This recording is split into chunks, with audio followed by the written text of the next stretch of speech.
Hello friends and welcome back to our channel Banaras the learning channel. तो आज हम discuss करने वाले हैं ऑब्जर्वेशनल स्टडीज़, क्योंकि ऑलरेडी हमने एक्सपेरिमेंटल स्टडीज़ और उनकी गाइडलाइंस को डिस्कस कर लिया है। तो आइए देखते हैं ऑब्जर्वेशनल स्टडीज़ क्या होती हैं, कितने टाइप्स की होती हैं, कैसे इनको कंडक्ट किया जाता है और क्या इनके एडवांटेजेस और डिसएडवांटेजेस हैं। तो सबसे पहले हम ये समझेंगे कि ऑब्जर्वेशनल स्टडी होती क्या है। Observational study is a research study used to answer a research question based purely on what the researcher observes.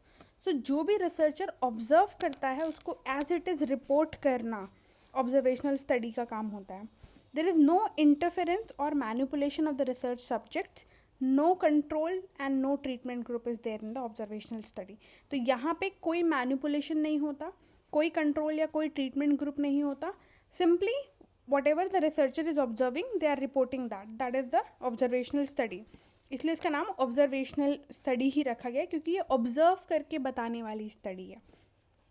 These studies are often qualitative in nature and can be used for both exploratory as well as explanatory research processes. तो ये जो studies है qualitative और quantitative दोनों ही type की हो सकती हैं। और जब ये क्वालिटेटिव टाइप की होगी तो रादर कि ये कुछ हाइपोथेसिस वैसे डिराइव करने के, ये एक्सप्लोर और एक्सप्लेन करने के ज़्यादा काम आती है जब ऑब्जर्वेशनल स्टडीज़ को हम क्वालिटेटिव नेचर की करते हैं तब। While quantitative observational studies exist but are less common, quantitative observational studies भी होती हैं बट वो लेस कॉमन होती है, क्योंकि हमारे पास उससे बेटर स्टडी डिज़ाइंस है जैसे कि RCTs और क्लिनिकल ट्रायल्स।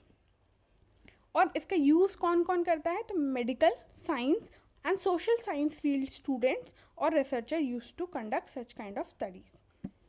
तो आइए देखते हैं कितने टाइप की ऑब्जर्वेशनल स्टडीज़ होती हैं। तो सबसे पहले होती है naturalistic.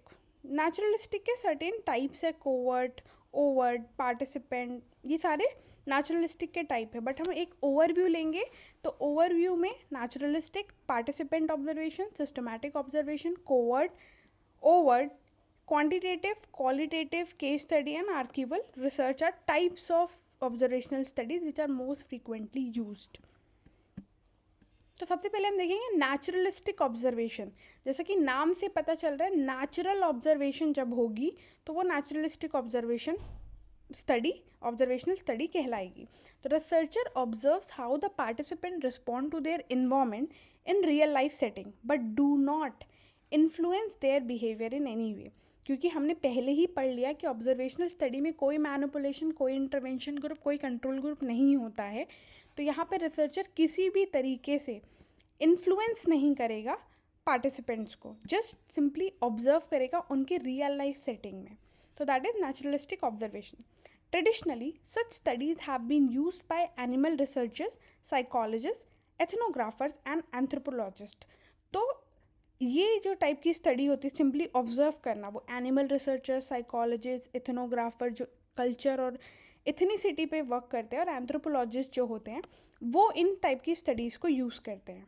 Apart from this, these kind of studies are helpful as a hypothesis generating approach because they gather rich information, then they can inspire the further researches.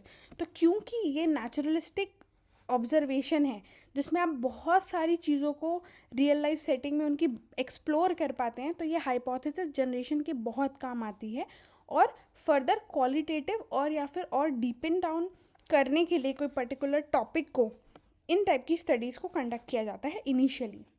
Specially valuable for studying behaviours and action that may not replicable in control lab setting. और इनको वैसी चीज़ों को like behaviour और actions को पढ़ने के लिए बहुत ज़्यादा यूज़ किया जाता है। फॉर एग्ज़ाम्पल, अगर आपको किसी एनिमल को जू में ऑब्जर्व करना है कि वो नेचुरल उसका हैबिटेट क्या है, उसके बिहेवियर्स क्या हैं कोई पर्टिकुलर चीज़ को लेके, इन्वायरमेंट को लेके, या फिर लैंग्वेज डेवलपमेंट किसी चाइल्ड का, तो ये सारी चीज़ें नेचुरलिस्टिक ऑब्जर्वेशन में ही या रियल लाइफ सेटिंग में ही आप कर सकते हैं। इसको लैब सेटअप में आप उतना एफिशिएंटली नहीं समझ सकते। तो these are examples of naturalistic observation. Next, अब नेचुरलिस्टिक ऑब्जर्वेशन के अगेन 4 सब टाइप्स हैं, covert, overt, participant and non participant. तो जैसे कि नाम से समझ आ रहा है, covert, in which researchers hide from the participant that they are observing, means covert में क्या होगा कि रिसर्चर जो है वो पार्टिसिपेंट्स को छुप के ऑब्जर्व करेगा। मीन्स उनको ये नहीं पता होगा कि उनको कोई रिसर्चर या वो पार्टिसिपेंट्स अंडर ऑब्जर्वेशन है, वो अनअवेयर होंगे उन चीज़ों से। That kind of observational study is known as naturalistic covert observational study. वहीं दूसरी तरफ ओवर्ट स्टडी में क्या होगा कि researcher reveals its identity as an observer to the participant they observe. तो जिन भी पार्टिसिपेंट्स को आप ऑब्जर्व करेंगे या रिसर्चर ऑब्जर्व करेगा, उनको वो अपनी आइडेंटिटी रिवील करेगा कि हम इस पर्टिकुलर पर्पस से या एम से जो है ऑब्जर्वेशन करने वाले हैं। तो that will be overt naturalistic observational study. Then the participant based naturalistic observational study, in which researcher participate in the activity or behavior of their interest group. कि जो भी आपका रिसर्चर का सैम्पल है या इंटरेस्ट ग्रुप है जिस पे वो स्टडी करना चाहता है, वो उनके साथ उन पर्टिकुलर चीज़ों में, उन एक्टिविटीज़ में अपने आप को इन्वॉल्व करेगा, ताकि वो उनकी जो अंडरस्टैंडिंग है, वो सिचुएशन या वो जो बिहेवियर पढ़ना चाह रहा है, वो उसको बहुत बेहतर तरीके से समझ सके। वहीं नॉन पार्टिसिपेंट में researcher will simply observe from the sidelines. Means researcher सिर्फ ऑब्जर्व करेगा, किसी एक्टिविटी, किसी बिहेवियर में पार्टिसिपेट नहीं करेगा। So in this type of naturalistic observation, audio visual recording, note taking and tally counts kind of data collection techniques are used. Then participant observer को थोड़ा और समझ लेते हैं, क्योंकि ये काफ़ी इंपॉर्टेंट टाइप की ऑब्जर्वेशनल स्टडी है। तो in this participant observation, researcher immerse themselves in a particular social setting और group, observing the behaviour, interaction and practices of the participants to seek और understand the experiences of the individual groups in a particular social context. किसी social context या किसी particular topic पे जिस पे उनका behaviour, उनके इंट्रैक्शन, उनकी प्रैक्टिसेस को जो रिसर्चर को समझना होता है उस पर्टिकुलर ग्रुप के, तो उसमें क्या करेगा रिसर्चर, उस एक्टिविटीज़ में, उन बिहेवियर्स में ऑब्जर्व करने के साथ साथ पार्टिसिपेट करेगा, ताकि वो और अच्छे से उनके तरीके को और उनके बिहेवियर को समझ सके। तो in participant observation the researcher is called participant observer, क्योंकि वो पार्टिसिपेट भी कर रहा है और ऑब्जर्व भी कर रहा है, meaning that they participate in the group's activity while also observing the group behavior and interaction। जैसा कि मैंने बताया कि वो पार्टिसिपेट भी कर रहा है और ऑब्जर्व भी कर रहा है, इसलिए वहाँ पे रिसर्चर को हम पार्टिसिपेंट ऑब्जर्वर के नाम से बुलाते हैं। Also in participant observational study there is a flexibility in the level of participation, ranging from non participatory the weakest one to the complete participation. अब यहाँ पे पार्टिसिपेशन के भी लेवल हैं। वीकेस्ट या जो सबसे मिनिमल लेवल है कि रिसर्चर कोई पार्टिसिपेशन नहीं कर रहा है उन एक्टिविटीज़ में, उन इंट्रैक्शंस में। वहीं the strongest one is complete participation, कि जिन ग्रुप को या जिन सैम्पल्स को वो ऑब्जर्व कर रहे हैं, उनकी एक्टिविटी, उनके बिहेवियर्स में वो खुद अपने आप को कंप्लीटली इंडल्ज कर रहा है। That will be the level of participation. Goal of such kind of participation observational study is to gain a deep understanding of the group's culture, belief, practices from the insider perspective। कि वो जिस interest group को या जिन samples को भी researcher study कर रहा है, उसके कल्चर, बिलीफ और प्रैक्टिसेस को एक खुद पे एक्सपीरियंस करके उनका अच्छे से पर्सपेक्टिव को एक्सप्लेन करना इस स्टडी का गोल होता है। For example, spending a few months in a hospital with patient suffering from a particular disease, कि आप फॉर एग्जाम्पल कैंसर के पेशेंट्स के साथ या कैंसर हॉस्पिटल में कुछ टाइम बिताते हैं, ये समझाने के लिए या ये समझने के लिए कि कैंसर के प्रति पर्टिकुलर पेशेंट्स, उन पेशेंट्स का बिहेवियर या उनके एटीट्यूड्स, बिलीफ और प्रैक्टिसेस क्या हैं। तो that can be a participant based observational study. Next आता है हमारा क्वांटिटेटिव ऑब्जर्वेशनल स्टडी। क्वांटिटेटिव और क्वालिटेटिव दोनों ही टाइप के ऑब्जर्वेशनल स्टडीज़ होते हैं। क्वांटिटेटिव लेस प्रेफर किया जाता है बिकॉज हमारे पास और भी अच्छे क्वांटिटेटिव स्टडी टेक्निक्स है, बट रेयर केसेस में से यूज़ किया जाता है। तो आइए समझते हैं क्या होते हैं quantitative observational study. The research method that involves measuring and quantifying characteristics of a phenomena. किसी चीज़, किसी फिनोमेना, किसी प्रोसेस को समझ के उसको क्वांटिफाई करना, that is a quantitative observational study. It hinges upon gathering numerical data such as measurement or the counts that can be expressed in the terms of quantitative value. तो वहाँ पे वो क्या करते हैं, फ्रीक्वेंसी को नोट करते हैं. फॉर एग्जाम्पल कि पर्टिकुलर एज, वेट या फिर any other parameter over time कैसे जा रहा है कोई पर्टिकुलर पेशेंट का. फॉर एग्जांपल कि कैंसर के पेशेंट का वेट लॉस होता है, हम सबको पता है, जो कि कीमो में जिनका कीमो चलता है. तो हम उनका ओवर द टाइम या ओवर द कीमो कि उनके अगर 12 वीक्स ऑफ कीमो का ड्यूरेशन है तो हम 12 वीक्स तक उनका कंटिन्यूसली वेट और BMI लेंगे. तो that can be type of quantitative observational study. अब क्वांटिटेटिव ऑब्जर्वेशनल स्टडीज़ 3 टाइप के होते हैं, systematic, case study and archival. तो सिस्टमैटिक ऑब्जर्वेशनल स्टडी क्या होती है क्वांटिटेटिव में? Utilises coding and a strict observational schedule. Researcher observe participants in order to count how often they participate और do the particular phenomena. Means कोई भी phenomena जो researcher पढ़ना चाह रहा है या जिस पे स्टडी करना चाह रहा है उसकी फ्रीक्वेंसी, ऑर्डर, काउंट को हम फोकस करते हैं, बिकॉज ये क्वांटिटेटिव टाइप ऑफ स्टडी है. तो anyhow we need a numerical data. So यहाँ पे काउंटिंग पे जब ध्यान देते हैं तो वो systematic observation method. For example एक पर्टिकुलर क्लास के बाद या कोई सेशन के बाद स्टूडेंट्स कितने नंबर ऑफ क्वेश्चंस पूछ रहे हैं, कितने बार क्वेश्चंस पूछ रहे हैं, that can be a systematic observation. Then आता है हमारा केस स्टडी. तो case study investigates a person और a group of people over time with the idea that the close investigation can later be generalized to the other people or the same group. For example, reporting a rare case or a diagnostic procedure or a management protocol. तो case studies में हम लोग generally क्या करते हैं, case studies हम आगे भी डिस्कस करेंगे, बट वहाँ पे हम एक सिंगल केस को, या तो वो रेयर केस हो या तो उसका डायग्नोस्टिक प्रोसीजर. फॉर एग्जांपल कोई नई कैंसर को डायग्नोस करने के लिए डायग्नोस्टिक टूल आई है, तो उसके प्रोसीजर या उसकी रिपोर्टिंग जब हम करेंगे कैंसर के लिए, that can B also a case study. और या फिर कोई आप नया मैनेजमेंट प्रोटोकॉल दे रहे हैं तो भी वो केस स्टडी में रिपोर्ट हो सकता है. केस स्टडी का सिंपल मोटो होता है कि वो चीज़ यूनिक होनी चाहिए और उस पर स्टडीज़ अभी अवेलेबल नहीं होनी चाहिए, ताकि उसके बेसिस पे, उस एक सिंगल केस के बेसिस पे आप जो है उसको जनरलाइजेशन या RCTs या फर्दर स्टडीज़ प्लान कर सके, इसलिए केस स्टडीज़ करी जाती है. Then archival observation. तो आर्कीव्स जो भी चीज़ें आती है, जैसे कि लाइब्रेरी, रिपोजिटरी और भी जो चीज़ें हैं जो आर्कीव्स हैं, मीन्स पुरानी हो गई है, हमारे पास स्टोर्ड है, तो it utilizes primary source from libraries, archives and any other repositories to investigate a research question. जब भी आप चीज़ों को देखते हैं लाइब्रेरी से, आर्कीव से, रिपोजिटरी से या कोई डेटाबेस से, तो वो आर्कीवल ऑब्जर्वेशन कहलाएगा. फॉर एग्जांपल सेंसस के डेटा से आप कोई ऑब्जर्वेशन निकाल रहे हैं. फॉर एग्जांपल 2022 में या 2010 में जो सेंसस आया उससे आपने क्या फाइंडिंग्स निकाली, कितने ग्रोइंग NCDs के वो हैं और उसमें लाइफस्टाइल पैटर्न कहाँ गया है, कितने मैरिड लोग ज़्यादा अफेक्टेड है या अनमैरिड ज़्यादा अफेक्टेड है. This kind of data are archival observational type of studies.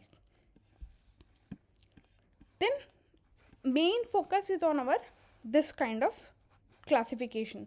तो ये तो हमने देखा कि ऑब्जर्वेशनल स्टडी को इन जनरल कैसे हम क्लासीफाई करते हैं, बट हमारा जो मेन मोटिव है वो है एपिडेमियोलॉजिकल ऑब्जर्वेशनल स्टडीज़. तो एपिडेमियोलॉजिकली ऑब्जर्वेशनल स्टडीज़ 3 टाइप के होते हैं, कोहॉर्ट, लॉन्गिट्यूडनल स्टडीज़ भी इसे हम कहते हैं, केस कंट्रोल और क्रॉस सेक्शनल स्टडी. तो सबसे पहले हम समझेंगे कोहॉर्ट स्टडी. तो कोहॉर्ट का मतलब ही होता है group.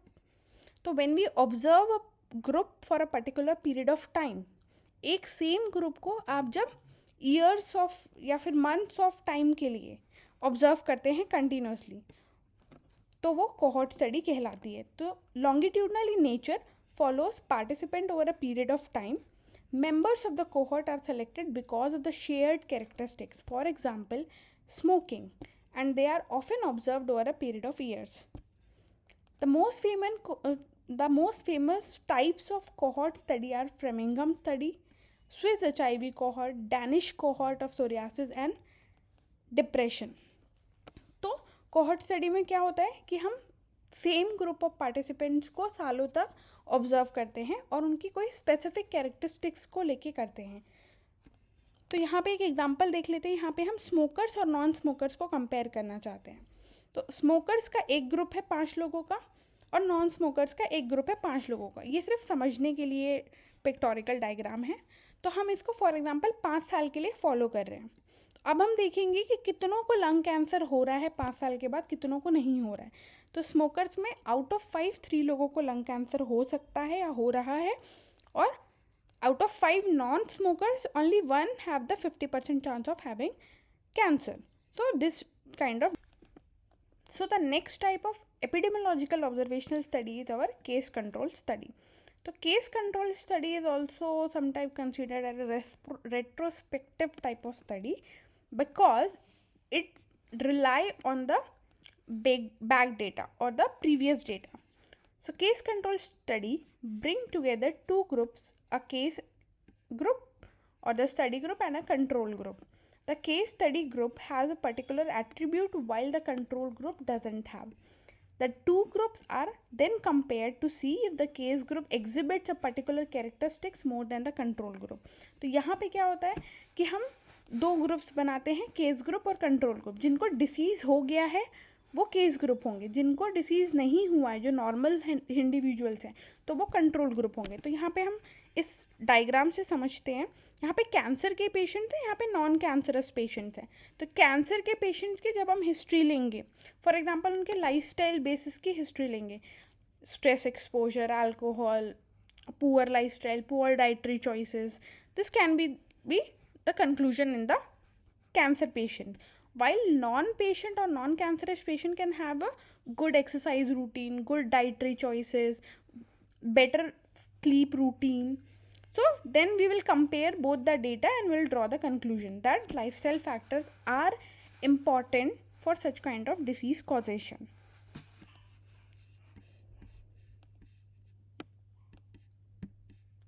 Then we have the third type of epidemiological observational study, that is cross-sectional study. So with the name itself we can understand that it is cutting the edge of the population or the people. Cross section, we are doing or cutting the thing. So whenever we try to conclude something at a point of time among different sections of the population, for example,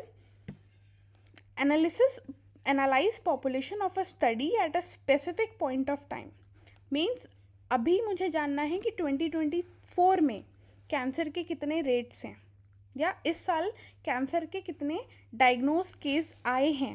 that can be a cross sectional study. So उसको हम cross section कैसे करेंगे कि 10 से 20 साल के लोगों में कितने केसेस हैं, 20 से 30 साल के लोगों में कितने केसेस हैं। Rather than observing them for years, we are doing the cross section. We are dividing the population as per the age bars, and then we are concluding how many people are diagnosed with cancer this year. So this kind of study can be known as cross-sectional study. Often involves narrowing previously collected data to one point in a time to test the prevalence of a theory.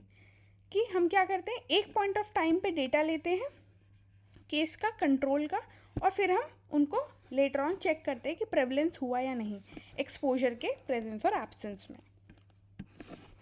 Then now we understood what are the types and what is observational studies all about. अब इसको करते कैसे, how to conduct an observational study. तो as like other studies, first we have to identify the research topic and our objective why we are conducting such kind of research. Then you have to choose your observation type and techniques. कौन से type की observation and technique आपको use करना है वो आप determine करेंगे. Then we will plan the observational study accordingly to the research objective and the type and technique used. Then we will conduct the study, analysis of data will be done, and further future aspects will be explored in the study. Then what are the advantages of the observational study over the other study designs? So observational study basically provide difficult to analyze topics in low cost and efficient manner. ऐसे topics जिनको हम ज़्यादा explore नहीं कर पा रहे हैं clinical setups में, तो उनके लिए ऑब्जर्वेशनल टाइप्स ऑफ स्टडीज़ को कंडक्ट करना बहुत इफ़ेक्टिव माना जाता है, ताकि उनके बारे में ज़्यादा नॉलेज मिले, एज वेल एज वो टॉपिक अच्छे से समझ आए, कम कॉस्ट में एफिशिएंट नॉलेज या इन्फॉर्मेशन को कलेक्ट करने के लिए ऑब्जर्वेशनल स्टडीज़ की जाती हैं. Apart from this, observational study allow to study subjects that cannot be randomized safely, efficiently और ethically. इसके अलावा ऑब्जर्वेशनल स्टडीज़ हमको अलाउ करती है ऐसे सब्जेक्ट्स को स्टडी करने पे जिसमें हमको सेफ्टी इश्यूज हैं या एफिशिएंटली हम उनने केसेस नहीं ला सकते या इथिकल कंसर्न्स. फॉर एग्जांपल, हमको चाइल्ड डेवलपमेंट पे कोई स्टडी करनी है तो there can be an ethical concern for such kind of patients, और because child are vulnerable population. So वहाँ एक ethical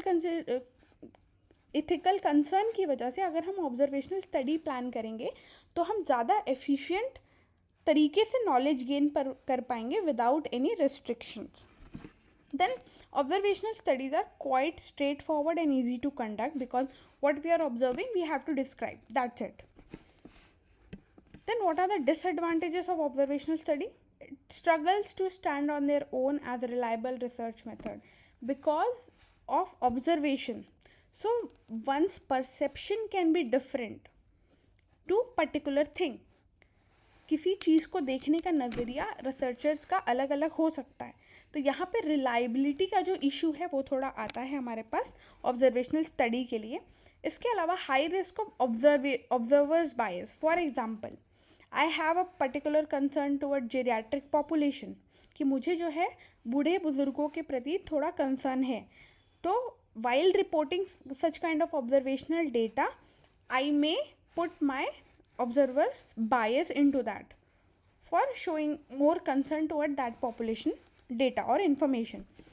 Then undetectable or undetected confounding variables are there because observational studies में हम कोई methodologically बहुत rigorous type of methodology use नहीं करते हैं, तो यहाँ पे हमको confounding variables और variables को define करने में थोड़ी प्रॉब्लम आती है, और क्या factors उन behavior और attitude के लिए responsible है उनको हम आइडेंटिफाई नहीं कर पाते हैं.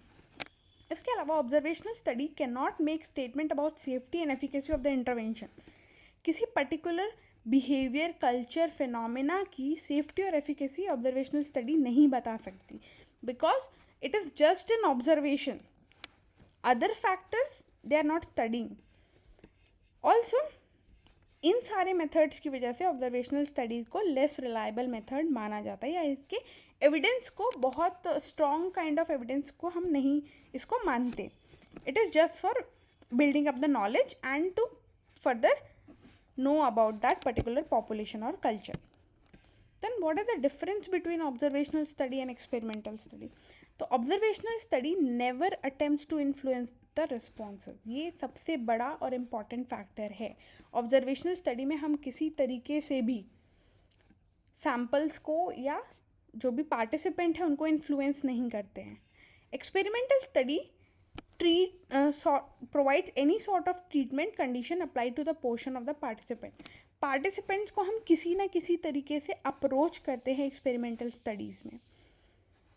Then observational study are best for randomly assigned participants. For example, कि आपके पास पॉपुलेशन का बहुत अच्छा डेटा नहीं है, आपको पता नहीं है, मीन्स बहुत हैपहज़ार्ड टाइप की पॉपुलेशन डिस्ट्रीब्यूशन है, वैसी पॉपुलेशन पे जब आपको स्टडी करना है तो बेस्ट है ऑब्जर्वेशनल स्टडी, क्योंकि रैंडमली पार्टिसिपेंट्स आप पार्टिसिपेंट के कांटेक्ट में आ रहे हैं. Whereas in experimental we have to define population, we have to calculate the sample size to determine their cause and effect, because experimental studies explore the relationship between the two variables.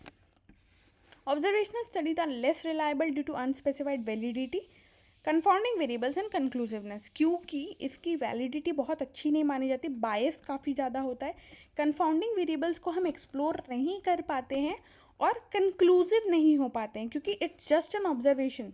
तो आप किसी observation के basis पे conclusion नहीं दे सकते, तो इसीलिए observational studies को लेस रिलायबल माना जाता है. वहीं अगर हम एक्सपेरिमेंटल स्टडीज़ को देखें तो वो सेफ्टी एंड एफिकेसी को डिटरमाइन करने के काम आती है, साथ ही साथ काफ़ी रिलायबल मानी जाती है, क्योंकि वो well defined structured variables, intervention और मेथडोलॉजी को बहुत स्पेसिफिकली डिफाइन करती है. फिर आता है कि हम ऑब्जर्वेशनल स्टडीज़ को रिपोर्ट कैसे करें। तो guideline for conducting observational studies is known as STROBE guideline, that is the strengthening the reporting of observational studies in epidemiology. तो एपिडेमियोलॉजी की ऑब्जर्वेशनल स्टडीज़ को रिपोर्ट करने को और तरीके को और स्ट्रेंथफुल बनाना जो है वो स्ट्रोब गाइडलाइन का बेसिक मोटिव है। For observational studies epidemiology, that is cohort, case control, cross sectional studies has to follow this STROBE guideline. तो स्ट्रोब गाइडलाइंस के काफ़ी सारे एक्सटेंशंस हैं, बिकॉज हमने ऑलरेडी एक्सपेरिमेंटल रिसर्च के टाइम पे ये समझा था कि गाइडलाइंस क्यों होती है, क्या ज़रूरत होती है हमें गाइडलाइंस की और उसकी इम्पोर्टेंस क्या है। तो स्ट्रोब गाइडलाइंस भी जो है वो इक्वेटर network.org पे आपको अवेलेबल मिल जाएगी पूरी चेकलिस्ट। एंड अपकमिंग वीडियोज़ में if you want us to discuss STROBE guideline, do comment in the comment section. Hope you like this video. Do like, share and subscribe our channel for more videos. Thanks for watching.